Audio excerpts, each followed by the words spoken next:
All right. Hello and good day, everybody. Welcome to Headline Hits with LW. It's Thursday, April the 21st, 2022. There's some interesting things in the news today in the headlines. Been just kind of paying attention to a little bit of everything. And I know it's frustrating to see some of the things going on in this country, and some people just don't believe that anything's happening. I can tell you a lot of things happening. We just don't hear about it. Lamestream media definitely doesn't put it out, so we try to grab it every chance we can get it and put it out there to you guys. So that being said, let's just jump into the headlines real quick. Um, man, this whole transgender thing, it's very frustrating for me. I don't understand whether you're a Republican, you're a Democrat, or you're an independent, how you could possibly think that this is okay for biological males to compete in any kind of women's or young ladies sports, whether it's junior high, whether it's high school, whether it's collegiate, college athletes, whether it's the Olympics, whether it's professional sports. What in the heck is going through your mind if you think that a biological man should have the same opportunity to compete with females when it's a women's only sport? A slap in the face. Famed transgender golfer supports banning males from women's sports. Transgender golfer uh, Mammy Bagger, a man living as a woman who made history by competing in women's Australian Open after trans transiting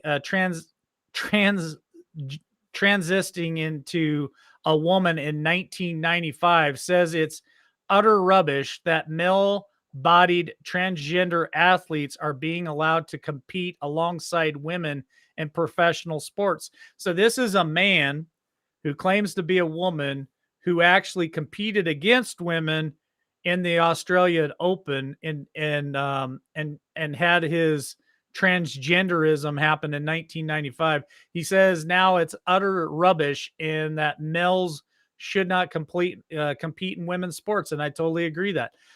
Speaking with News.com Australia, Beggar expressed support for a bill in Australia that would effectively ban men from competing along women, even though it runs um, counter to his own career choices. While Beggar does not support the total elimination of transgender athletes from women's sports, he urges and argues that severe restrictions need to be implemented. Now, we've read about transgenders in women's sports now for months, and I put it out there several times about how some of these biological males are competing in women's swimming in college and women's wrestling and all kinds of sports, even basketball, professional basketball. There are men that stand 7 foot tall, weigh 260 pounds, competing against women. And as Americans, we have to stand against this. We have to stand up and say, absolutely not. We're not going to permit this.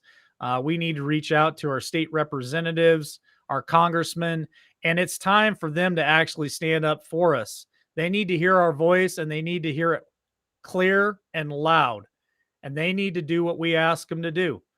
Every state in the union needs to come up with these similar bills that do not allow men to compete in women's sports, period. If you're born with that type of plumbing, you're a man. I don't care if you go have surgery. I don't care if you take hormone pills, you're still a man. All right. I know that's kind of a hot topic. Let's jump to the next headline. Taiwan state media accidentally announces non existent China military invasion. What's that all about? Taiwan's government funded Chinese television system CTS accidentally broadcast a running news trick on Wednesday, a news ticker, Wednesday morning, falsely declaring Chinese forces had launched a military invasion of New Tippy City. The Tippy Times reported on Thursday. Are they doing this on purpose? Are they trying to provoke people to get into a world war? I don't know. It just seems very, very odd that things like this is starting to happen, because I also seen another article last week where they said that Russia wasn't going to think about using nuclear power. They are going to use nuclear power, and it's just a matter of time.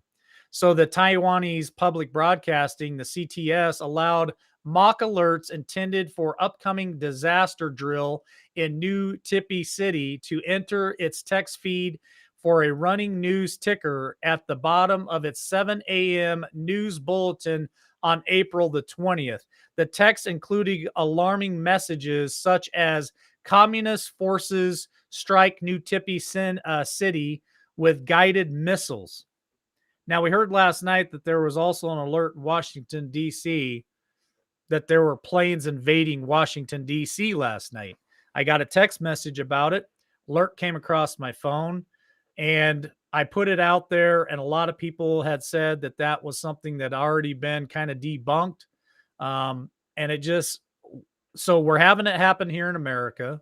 We're having it happen in Taiwan and from China. We're having it happen in Russia and Ukraine. What's going on?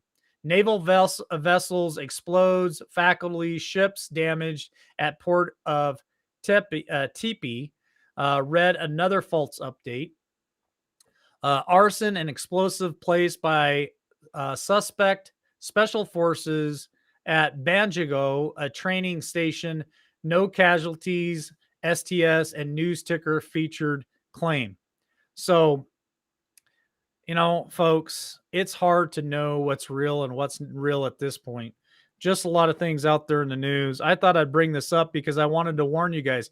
Be careful and be cautious about the stuff that you see pop up on your phone, on Facebook, on Instagram, on all these social platforms out there, because you don't know if it's real or not. And I don't want anybody to live in fear and freak out and worry about an invasion of America. Okay, I think if we got invaded, we'd know pretty quick. All right, let's hit the next headline. Port authorities continue to force the ugly thing on your face, the diaper, at New York airports. Now, remember, we just reported the other day that a federal judge out of Florida said that these mandates are illegal. And I told you guys this. I told you, even though the Supreme Court said it's illegal out of Florida, that there's still going to be companies, there's still going to be states. The current administration is going to continue to push this narrative. What does that tell you? It enrages me to know that people do not follow the law. They tell us that we have to follow the law. They tell us that we need to follow the science, but yet they break the law every day and they do not follow the science. The Port of Authority of New York and New Jersey will continue to embrace forced diaper wearing at transporting hubs in New York. It was announced on Tuesday. On Tuesday, the first full day of President Biden's federal mask mandate being nixed, the Port Authority in New York and New Jersey announced that it would continue to follow the guidance of the New York and New Jersey public health authorities with respect to the mask mandates and its public transportation faculties. I told you guys. And I don't want to be I told you so, but I already knew that no matter what these federal judges say, that this current administration and all these cabal, these black hats, these crazies, and all these blue states are going to still push this narrative. Now watch, Fauci's going to bounce back in the news as well. He's going to talk about lockdowns. He's going to talk about more mandates and restrictions. Mark my words, it is coming, and they're still going to push the vacations. It's coming. All right, next headline.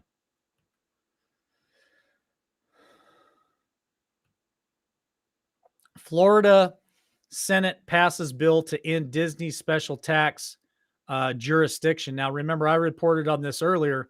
We talked about Florida fighting back, and they're going to hit Disney in the pocketbook. The Florida state passed on Wednesday legislation to end Disney's special tax and governing jurisdiction. The Senate passed an S.4-C,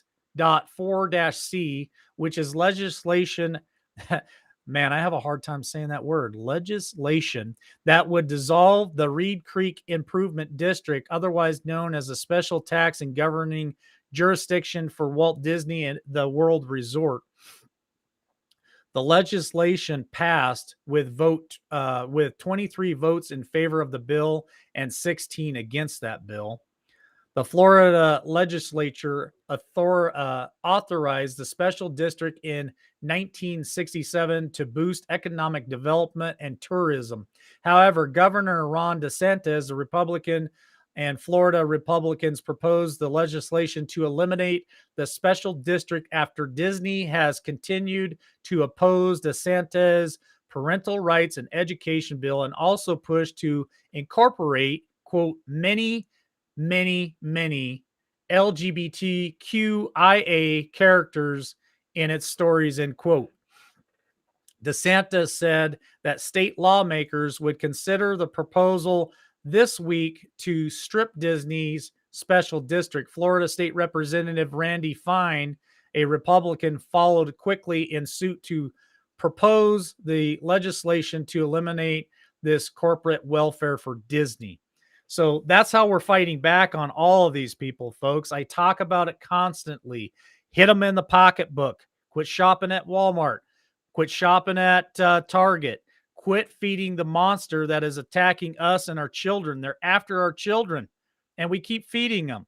So quit buying Disney products. Quit shopping at the mall, at the Disney store. Quit buying their Disney movies. Cancel your flights. Cancel your trips to Disneyland and Disney World. These guys are monsters, and we're feeding them with our dollars. All right, let's hit to the next headline. Analysts shift House predictions heavily toward Republicans. Now, that doesn't mean that we can give up and kick back in our recliners and say, hey, we got 2022 won. We're on cruise mode. That's not what this means. You got to stay in the fight. Every vote counts. Every person that we can talk to and show them the facts of what happened in 2020, it matters. Analysts from two separate groups who predict the probable outcome of the U.S. House of Representatives race released their predictions on Wednesday that all move in favor of the Republican incumbent or candidate versus the Democrat. So what's that all about? Well, we talked about it here several times.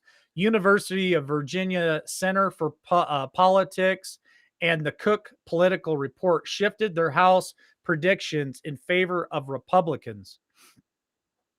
The Center of Politics acknowledged that part of their prediction change is due to the Republicans remaining the strong favors to win the House majority, and with redirecting nearly complete, we can now offer a more complete assessment of what our ratings suggest for the fall.